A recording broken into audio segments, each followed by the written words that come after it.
Hey everybody, thank you so much for joining me for today's video. It is video 2 of the lower body strengthening series. And so this is for anybody who maybe has a foot drop, any issues with the ankle, the foot rolling inwards or anything like that. This video is definitely for you.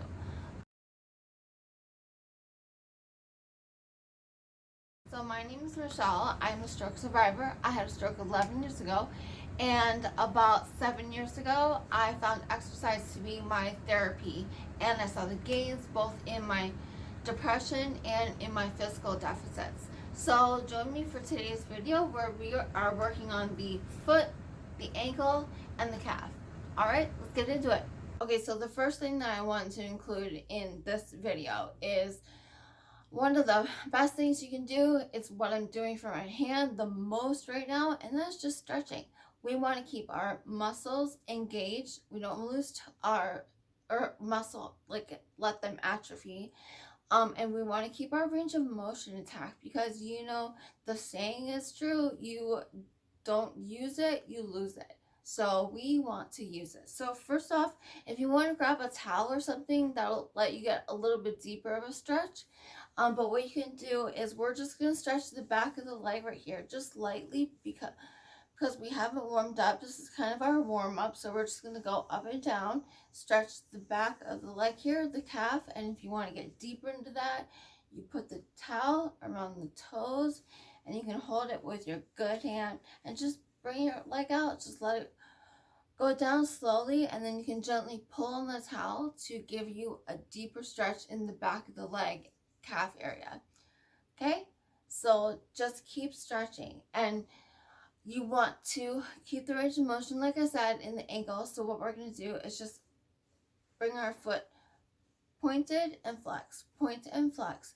And if you can't do that all with your own power on your ankle and foot and stuff, use your hand, do a passive point and flex, so that way we are keeping that range of motion intact. All right, so that's the first one that I really want you guys to do, and that's just stretching. The second exercise that we're going to do involves a resistance band. And if you don't have one of these are so great. I use them in tons of my videos and tons of my exercises when I'm working out at home and doing my therapy. They're great for arms and legs and all of it. Anyway, so if you have one of these, grab it. If you don't, I'll link to where you can get them on Amazon down below in the description. They're so great. Seriously, I can't tell you how many exercises I do with just this. So what we're going to do is we're going to put this around the toes, just like we did with the towel. And we're going to stretch our leg out.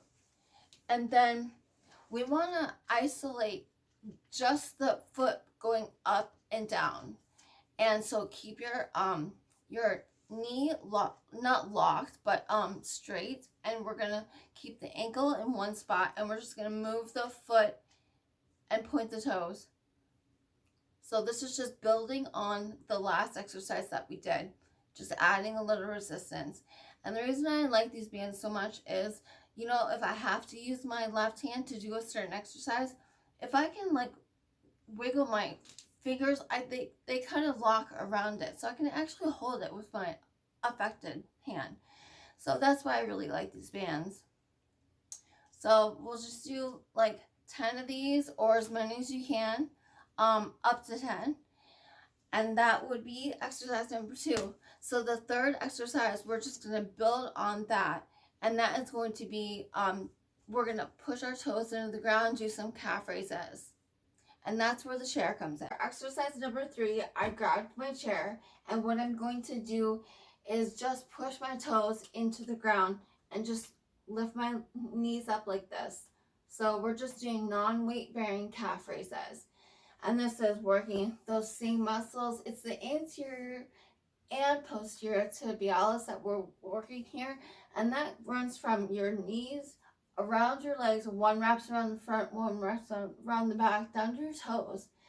And so we are working that muscle, trying to get it to wake up. Foot drop is so common, and that's really where I was going with these exercises, is to help with foot drop. And this is a really good one. So we'll do like 10 of those, or as many as you can, up to 10. And if you want to make that harder, you can do them standing. And of course, hold on to a chair that doesn't have wheels on it for stability. That is today's video. So do those 3 exercises. Of course, you can stretch as much as you want. And so a really good stretch, just to get deep into that calf, is to put your heel, sorry, I couldn't come up with the word, your heel into the ground. I don't know if you guys can see. And you're just gonna lean into this, and that's gonna stretch the back of the leg here. Actually, you know what? I will link to a video of some seated stretches for your calves and your hip flexors. That'll be a really good one, actually, to do after these exercises. So do 10 of everything. If you like these exercises, give the video a thumbs up. And if you haven't subscribed to the channel, go ahead and hit that subscribe button, as well as that notification bell, so you'll be notified when I come out with new videos. And we are going to dive into video number 3 next week, which is going to be about strengthening our hips, which is a common weak spot for gait abnormalities. So I will see you in the next one. Have a great day, guys. Bye.